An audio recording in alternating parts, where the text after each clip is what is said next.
Hari ini dalam program Life Unlimited kita akan kembali lagi ke seri sebelumnya dan membahas kitab Roma. Hari ini menariknya kita akan temukan 3 cara bagaimana kita orang percaya berbeda dengan dunia. 3 hal apa itu? Kalau mau tahu, mari masuk bersama dengan saya dalam program Life Unlimited.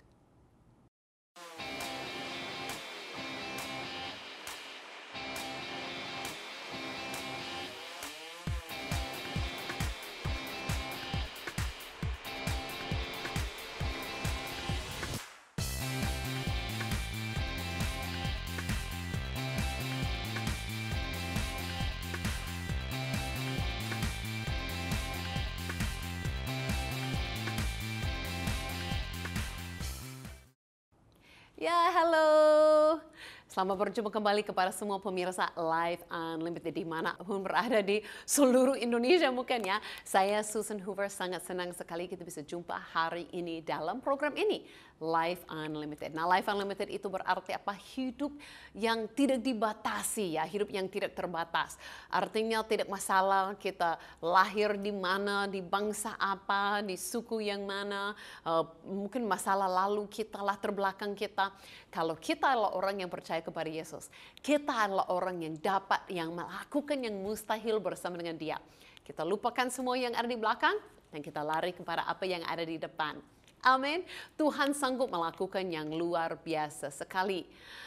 Nah, kita bisa juga bertemanan luar pada yang program ini saja. Boleh cari Susan Hoover itu di Instagram, di Facebook, TikTok, YouTube, di mana semua ini program akan masuk nanti dan kita bisa belajar kembali bersama-sama.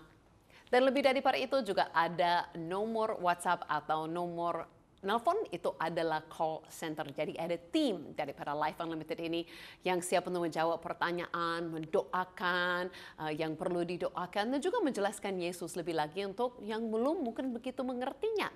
Nah, setiap bulan kita juga terima laporan kesaksian daripada pemirsa Life Unlimited yang hubungi. Ada yang alami sesuatu yang luar biasa dan berikan kabar kembalinya, kesaksiannya, apa yang Yesus lakukan bagi mereka. Hari ini pun saya memiliki satu kesaksian di seorang perempuan yang dari Kalimantan Barat. Halo semua di Kalimantan. Oke, kemarin itu Januari, dia minta untuk kakaknya yang baru saja melahirkan, tapi anaknya mengalami sakit dan tidak bisa bersuara. Tapi puji Tuhan, keesok harinya, jadi langsung besoknya, dia memberi kabar demikian, kuasa Tuhan terjadi dalam keluarga kami, Bu. Sedikitnya bayi ini udah mengalami perubahan dan udah bisa bersuara. Jadi kan Tuhan luar biasa. Tuhan bisa membawa kesembuhannya, mujizatnya kepada kita semua. Ini yang bayi yang baru lahir atau kita sampai sudah tua, kan Yesus tidak terbatas. Ya, dia tidak dibatasi oleh masalah usia. Dia mengasihi kita semua dan kuasanya tetap luar biasa bagi kita semua. Amin. Dan saya percaya hari ini pun tidak ada pemirsa yang mungkin yang bingung-bingung kalau ini ada orang bule yang bisa bahasa Indonesia. Karena kebanyakan pemirsa setia pasti sudah tahu kalau saya sudah lama sekali di Indonesia sejak dari tahun 2003. Jadi karena itu kan bisa bahasa Indonesia, itu pun anugerah Tuhan. Jadi kita hari ini kan semua sama dan mau belajar sama-sama. Ya, di dalam Tuhan tidak ada dia memandang kita berbeda. Tetapi apa yang berbeda? Kembali lagi ke topik kita hari ini. Kita hari ini akan kembali kepada kitab Roma dan kita akan temukan hari ini bagaimana kita orang yang percaya kepada Yesus akan berbeda dengan dunia. Hari-hari ini kan mungkin kita kan tidak sadar bahwa semua yang kita lihat dari dunia, setiap hari kita buka HP kita masuk, kita lihat social media, kita lihat orang yang kita mungkin mulai ikut-ikutan dengan tidak menyadari sebenarnya bahwa kita ini adalah orang yang berbeda. Ya, orang yang berbeda daripada mereka. Nah, ini adalah satu ingatan Rasul Paulus kirim kepada gereja yang ada di Roma pada waktu itu. Dia mau ingatkan mereka bahwa mereka tidak harus ikut seperti mereka lihat orang lain lakukan. Mungkin mereka akan hidup dengan cara yang berbeda. Nah, saya tahu belakangan ini sudah lama ini, mungkin berapa minggu kita tidak masuk dalam seri surat Roma. Jadi mungkin sedikit lupa-lupa surat Roma itu seperti apa. Jadi karena itu saya rasa lebih baik kita akan masuk dalam satu klip yang singkat ini, mengingatkan kita kembali bagaimana surat Roma itu, supaya kita lebih siap lagi untuk belajar dari pasal 12 hari ini. Mari kita masuk dan pelajari dalam video klip yang singkat ini. Surat Paulus kepada jemaat di Roma adalah salah satu kitab terpanjang dan yang paling penting yang pernah ditulis oleh seorang pria yang dulunya dikenal sebagai Saulus dari Tarsus. Dulunya dia adalah rabi Yahudi yang termasuk dalam kumpulan orang-orang Farisi. Dan dia sangat antusias dan taat terhadap Taurat Musa dan tradisi Israel. Dan dia melihat Yesus dan para pengikutnya sebagai ancaman. Tapi kemudian dia mengalami perjumpaan yang radikal dengan Yesus yang telah bangkit, yang menugaskan dia sebagai seorang rasul, seperti utusan resmi kepada dunia orang-orang non-Yahudi yang disebut bangsa-bangsa lain di Alkitab. Jadi kita sekarang mulai menggunakan nama Romawinya, Paulus. Dia mengadakan perjalanan di seluruh kerajaan Roma pada masa itu untuk memberitakan tentang Raja Yesus yang telah bangkit. Dan kemudian membentuk para pengikutnya menjadi komunitas-komunitas baru yang disebut gereja. Dan sesekali, Paulus menulis surat kepada komunitas-komunitas Yesus yang baru ini untuk membantu mereka menumbuhkan iman mereka atau menjawab berbagai pertanyaan. Dan kitab Roma adalah salah satu dari surat-surat tersebut. Sebenarnya ini ditulis cukup lama sejak ia memulai karirnya. Nah, dari kitab Kisah Para Rasul kita sudah tahu bahwa gereja di Roma telah ada selama beberapa waktu, beranggotakan pengikut Yesus dari bangsa Yahudi dan non-Yahudi. Namun pada suatu saat, Kaisar Romawi Claudius mengusir orang Yahudi dari Roma. Dan sekitar 5 tahun kemudian, orang-orang Yahudi ini termasuk yang mengikut Yesus diizinkan untuk kembali. Dan ketika mereka kembali, mereka mendapati gereja yang telah menjadi sangat non-Yahudi, baik dalam kebiasaan maupun prakteknya, sehingga ini menimbulkan banyak ketegangan. Maka pada masa Paulus, gereja Roma terpecah. Orang-orang tidak setuju tentang cara mengikut Yesus. Mereka memperdebatkan tentang apakah orang Kristen non-Yahudi harus merayakan Sabat atau makan makanan halal atau disunat. Jadi Paulus menulis surat ini untuk mencapai beberapa hal. Dia ingin gereja yang terpecah ini dipersatukan kembali. Dan tujuan praktisnya adalah dia berharap agar gereja di Roma dapat menjadi landasan bagi misinya untuk melangkah lebih jauh ke barat sampai ke Spanyol. Dan keadaan inilah yang memotivasi Paulus untuk menuliskan penjelasan lengkapnya tentang Injil dan kabar baik yang ia beritakan mengenai kehidupan, kematian, dan kebangkitan Yesus. Dan setelah klip yang singkat ini saya percaya semua sudah siap kembali lagi belajar, dan hari ini kita sudah sampai kepada pasal 12. Dan kita akan masuk bersama-sama membaca ayat-ayat firman Tuhan, dan saya percaya kita semua akan pelajari sesuatu yang baru daripada ayat-ayat ini. Kalau kita mulai dengan ayat yang kedua, berkata dalam firman Tuhan, "Janganlah kamu menjadi serupa dengan dunia ini, tetapi berubahlah oleh pembaharuan budimu sehingga kamu dapat membedakan manakah kehendak Allah, apa yang baik, yang berkenan kepada Allah, dan yang sempurna." Dia katakan apa dalam satu ayat ini saja? Banyak sekali orang berpikir bahwa cara kita akan berbeda dengan dunia yang jelas-jelas lah. Kita tidak akan lakukan dosa seperti orang lain lakukan, ya. Kita menjadi orang yang jujur, orang yang hidup dalam yang benar. Kita tidak akan lakukan seperti mereka lakukan. Tapi bukan saja seperti itu. Kenapa? Karena saya kenal banyak orang di dunia yang lakukan juga yang baik. Yang memiliki hidup, mereka juga orang jujur, mereka juga melakukan yang baik. Jadi kita harus mengerti, Tuhan katakan di sini bahwa bukan saja kita akan orang yang membedakan yang buruk atau dosa daripada yang benar. Saya rasa banyak orang di dunia pun bisa membedakan itu. Banyak orang yang bisa tahu apa yang salah dan apa yang benar. Mereka dapat membedakan. Jadi apa yang kita memiliki sebagai orang percaya yang lebih daripada itu? Bahkan ayat ini tidak ceritakan dosa. Kenapa? Karena yang sudah lama ikuti pasti tahu di Roma ini sudah banyak bahas tentang dosa. Dan kita orang percaya, sudah percaya pada ini pasal 12.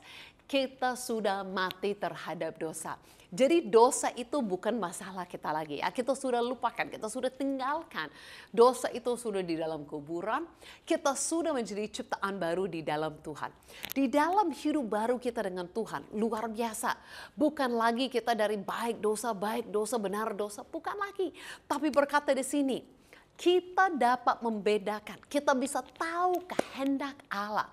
Membedakan apa yang baik, yang berkenan kepada Allah, dan yang sempurna. Nah, itu orang di dunia tidak dapat lakukan.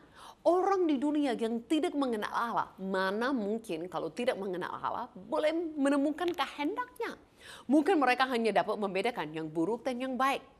Tapi janji yang luar biasa bagi orang yang percaya, yang sudah disatukan dengan Yesus Kristus adalah apa? Kita dapat mengenal Allah Bapa dan kita dapat mengenal kehendaknya. Kita bisa membedakan bukan saja yang tidak baik dan yang baik. Kita bisa membedakan yang baik, yang berkenan, yang sempurna. Jadi kalau kita masuk hari ini, 3 cara kita berbeda dengan dunia. Yang pertama, kita dapat mengenal kehendak Allah yang sempurna.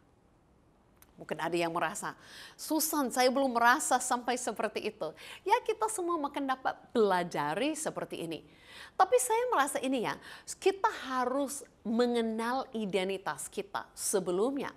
Bukan Tuhan memanggil kita sesuatu karena kita melakukannya. Justru karena itu Tuhan memanggil kita sesuai atau Tuhan mengatakan identitas kita sesuai. Tapi apa yang ada dalam perjanjian baru oleh kasih karunia Tuhan. Sebelumnya dia memberi identitas itu kepada kita. Dan karena kita mengerti identitas dan janji itu kita terima. Karena itu kita terimanya, makanya nanti kita dapat melakukannya. Jadi saya percaya untuk tipsnya hari ini, kita percaya dulu bahwa kita adalah orang yang mengenal kehendak Allah. Kita adalah orang yang dekat, yang dapat mengenal hatinya, mengenal kehendaknya, yang dapat kita lihat berapa pilihan di depan kita. Dan kita dapat tahu yang mana yang daripada Tuhan. Wow, itu luar biasa. Percaya menerima itu saat ini. Dan nanti saya percaya besoknya kita udah dapat mulai mempraktikkannya, aplikasikannya. Jadi kita terima identitas, baru kita hidupinya. Itu anugerah Tuhan yang bekerja dalam kehidupan kita. Nah mungkin ada yang merasa seperti ini, wah Susan kalau saya orang yang dapat membedakan kehendak Tuhan, saya lebih pintar daripada semua orang yang lain, saya lebih berhikmat, saya dapat mengenal Allah yang Maha Kuasa. Wah saya boleh sombong dong, saya boleh merasakan saya lebih hebat daripada orang di dunia. Oh tidak, kalau orang yang di dunia, kalau sudah merasa pintar-pintar, pandai-pandai, mungkin sombong. Tapi 3 cara kita berbeda dengan dunia. Yang pertama kita boleh mengenal kehendak Allah. Tapi yang kedua, kita tidak akan sombong. Kita tidak akan sombong. Kenapa? Karena dikatakan dalam ayat-ayat ini juga. Mari kita baca. Berkata dalam ayat yang ketiga, berdasarkan kasih karunia yang dianugerahkan kepadaku, aku berkata kepada setiap orang di antara kamu, janganlah kamu memikirkan hal-hal yang lebih tinggi daripada patut kamu pikirkan, tetapi hendaklah kamu berpikir segitu rupa, sehingga kamu menguasai dirimu menurut ukuran iman yang dikaruniakan Allah kepada kamu masing-masing. Panjangnya ayatnya. Tapi saya mau menjelaskan, minta maaf. Tapi di sini bahasa Indonesianya yang diterjemahkan sedikit kurang pas. Kenapa saya katakan demikian? Karena berkata di sini, janganlah kamu memikirkan hal-hal yang lebih tinggi daripada yang patut kamu pikirkan. Dan sebenarnya dalam bahasa aslinya atau bahasa Inggris pun diterjemahkan, bukan hal-hal, tapi jangan memikirkan dirimu. Jangan memikirkan dirimu lebih tinggi dari yang patut.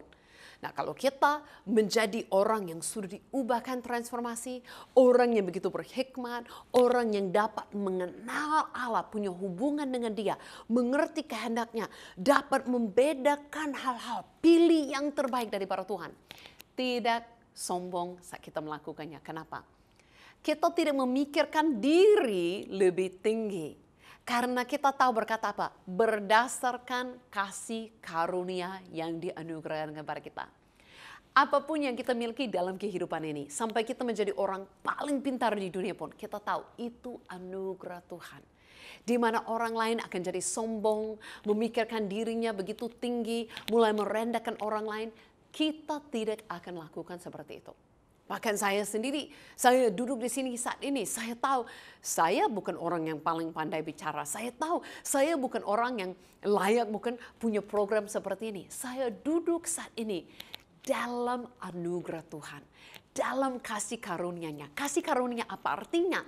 Dia memberi kepada kita lebih daripada yang kita layak menerima. Jadi semuanya yang kita alami hari ini, kepintaran, kuasa, hikmat, kasih, semuanya itu lebih daripada kita layak terima. Itu kasih karunia Tuhan yang bekerja dalam kehidupan kita. Jadi kita boleh pikirkan hal-hal yang tinggi. Bolehlah, Tuhan bahkan minta kita pikirkan hal-hal yang tinggi. Tuhan pun minta kita doakan hal-hal yang besar. Tuhan mau kita mengerti anugerahnya oleh kasih karunia Tuhan. Boleh kita mintakan hal-hal besar. Boleh kita lakukan itu, bahkan Tuhan suruh. Tetapi yang tidak boleh adalah memikirkan diri sendiri tinggi. Tidak boleh sombong.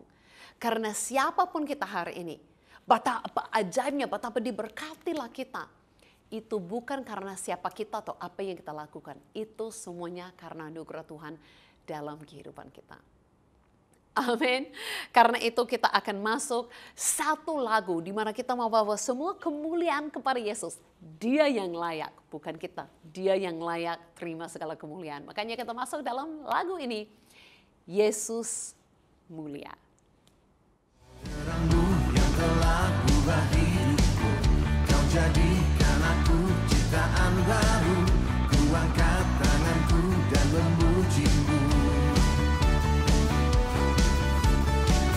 Hidupku tak sama sejak kau ada, dan kini engkaulah pusat segalanya.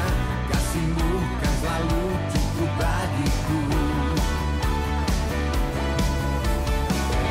Keagungan-Mu, kedahsyatan-Mu terpanjat dari indahnya dunia. Segala yang ada telah Kau ciptakan, karya-Mu sungguh tiada taranya.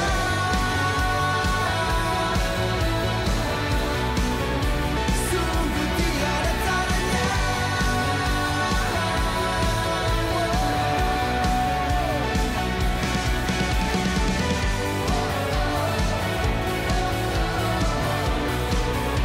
Mulia nama-Mu, mulia nama-Mu. Hidupku tak sama sejak Kau ada, dan kini Engkaulah pusat segalanya. Kasih-Mu kan selalu cukup bagiku. Keagungan-Mu, kedahsyatan-Mu terpanjat dari indahnya dunia.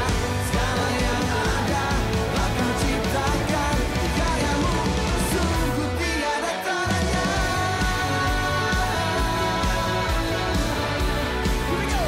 Sungguh tiada taranya.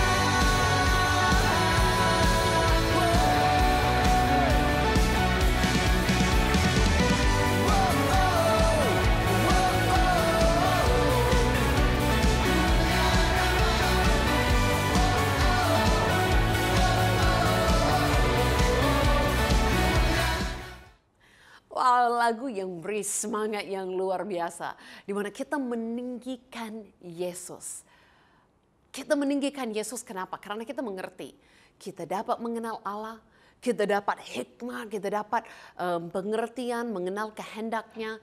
Itu semuanya karena anugerahnya. Karena ada Yesus dalam kehidupan kita. Bukan karena siapa kita. Seperti saya katakan tadi, kita semua sama. Bukan saya karena saya orang bule, saya beda di mata Tuhan dari para pemirsa Life Unlimited. No, kita semua sama. Kita semua sama, tidak ada perbedaan di antara kita. Kita semua semuanya hidup oleh kasih karunia Tuhan. Dan semakin kita mengerti dan alami hal ini, bahwa kita boleh terima dari para Tuhan sesuai anugerahnya, bukan sesuai perbuatan kita. Semakin kita akan alami, semakin kita akan lebih lagi ditransformasikan Tuhan. Amin. Sampai kita harus mengerti, Yesus ada dalam kehidupan kita. Yang dapat kita lakukan mungkin mustahil bagi dunia. Nah, selalu kalau kita mau dengar yang mustahil kita dapat lakukan, mungkin itu dengan lakukan mukjizat. Oh, itu juga bisa. Tapi menarik dalam firman Tuhan ini berkata apa? Sesuatu yang mustahil dunia lakukan, kita dapat lakukan. Itu ada dalam ayat-ayat yang berikut dalam pasal 12 ini. Jangan terkejut ya, kita baca bersama-sama berkata apa? Ini adalah sarannya Rasul Paulus. Dia tuliskan kepada mereka orang yang sudah ditransformasi, orang yang sudah diubahkan, yang sudah kenal kehendak Tuhan, yang tidak sombong. Apalagi yang dia minta mereka lakukan? Ayat 13-14. Dia berkata apa? Dan bantulah dalam kekurangan orang-orang kudus dan usahakanlah dirimu untuk selalu memberi tumpangan. Selalu memberkati, selalu menolong orang yang kekurangan. Dan dia mungkin itu dapat dilakukan dunia. Ini saran yang bagus, tapi berkata yang berikut. Berkatilah siapa yang mengianakan kamu. Berkatilah dan jangan mengutuk. Wow, ini yang susah. Kalau kita tahu dari kitab Roma, ini adalah gereja yang sangat dianiaya. Ini adalah orang-orang yang benar-benar kehidupannya susah oleh orang lain. Kadang-kadang dia mau dipenjarakan, mau dibunuh, dianiaya. Dan Rasul Paulus dikatakan kepada mereka, jangan mengutuk mereka, tapi memberkati mereka. Bahkan memberkati, berkatilah mereka. Bagaimana kita bisa berbeda dengan dunia? Kita dapat memberkati musuh-musuh kita. Kita dapat memberkati paling orang yang bukan saja orang yang tidak baik, tapi orang yang tidak baik kepada kita. Tidak kepahitan, tidak mengutuk mereka. Tapi kita bagaimana dapat melakukannya? Sesuatu yang mungkin kita merasa mustahil. Saya percaya itu karena kita memiliki Yesus. Yesus yang saat dia disalibkan dapat mengatakan mengampuni orang yang melakukannya kepadanya. Adalah Yesus yang hidup di dalam kita. Nah, mungkin dari yang tahu berapa bulan yang lalu saya pun pergi ke kota Roma mengingatkan ayat-ayat ini saat saya berdiri di sana. Pas di depan tempat di mana orang percaya dianiaya. Wow, boleh ikut saya dalam klip yang singkat ini. Saya hari ini ada di Roma Italia. Ini di belakang saya ada Colosseum. Nah, kalau kita tahu Rasul Paulus pernah mengajar dan menulis surat kepada gereja yang ada di sini di kota Roma. Dan apa yang dia katakan kepada mereka? Dia mengatakan hal-hal yang luar biasa tentang kepercayaan mereka dan kasih nasihat-nasihat. Nah, kalau kita tahu penganiayaan yang paling hebat hampir di seluruh dunia terjadi di sini di Roma, di mana orang percaya itu dibuat dianiaya di depan umum, di depan banyak orang sebagai sesuatu yang ditonton. Tetapi Rasul Paulus mengajar mereka dan mengatakan sesuatu yang luar biasa dalam Roma 12 ayat yang ke-14. Apa yang dia katakan? Dia berkata, berkatilah mereka yang aniaya kamu. Berkatilah dan jangan mengutuk. Nah, ini hal-hal yang tidak logika. Seharusnya kita berpikir orang yang menganiaya, orang yang mau mengancam, yang mau membunuh, yang mau menyiksa kita. Seharusnya kita mengutuk, membenci. Tapi Rasul Paulus mengatakan apa kan? Berkatilah. Nah, ini perbedaan orang yang percaya kepada Kristus daripada yang lain. Kita tidak melawan, mengutuk, membenci mereka yang menganiaya. Seperti Yesus sendiri mengatakan apa? Bapa, ampunilah mereka sebab mereka tidak tahu apa yang mereka lakukan. Nah, sikapnya Yesus itu saat dia disiksa, saat dia jadi martir, ya saat dia dibunuh, disalibkan, itu mengalir kepada kita semua orang percaya sampai hari ini. Jadi di tempat di mana mereka dianiaya, Rasul Paulus mengatakan apa? Berkatilah mereka yang aniaya kamu. Ini sesuatu yang hanya kita bisa lakukan dengan kekuatan dan kasih Kristus. Hanya melalui kemampuan Dia dapat kita lakukan sesuatu yang tidak logika bagi dunia. Tapi pelajaran yang sangat luar biasa, nasihat yang pas bagi gereja di Roma hari itu masih ada bagi kita semua hari ini. Wah, saya harus menikmati jalan-jalan bersama dengan saya dari kota Roma, di depan Colosseum, di depan tempat di mana orang dianiaya di kota Roma itu. Tapi sangat luar biasa, orang yang dianiaya dapat mengasihi dan memberkati musuh-musuh orang yang aniayakan mereka. Itu hanya dapat dilakukan. Kenapa? Karena ada Yesus di dalam hidup kita. Bahkan tipsnya, kalau kita tahu 3 cara kita berbeda dengan dunia, kita belajar hari ini. Kan yang pertama kita dapat mengenal Allah dan kehendaknya. Kita juga pelajari bahwa kita adalah orang yang tidak sombong. Kita lakukan yang luar biasa ajaib, tapi tidak sombong karena semuanya oleh kasih karunia Tuhan. Bukan oleh perbuatan diri sendiri, kekuatan diri sendiri. Dan yang ketiga, kita dapat memberkati musuh, dapat mengasihi musuh. Kenapa? Karena ada Yesus yang lebih dahulu mengasihi kita saat kita masih perseteruan, saat kita masih musuh-musuhan dengan Tuhan. Dia sudah mengasihi kita. Dan kasih yang kita terima dari para Tuhan, itu dapat mengasihi orang lain. Jadi mungkin kita pikir, Susan, bagaimana kita jadi beda dengan dunia? Saya belum mengalami itu.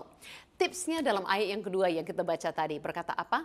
Kita tidak menjadi serupa dengan dunia ini, tapi berubahlah oleh pembaharuan budimu.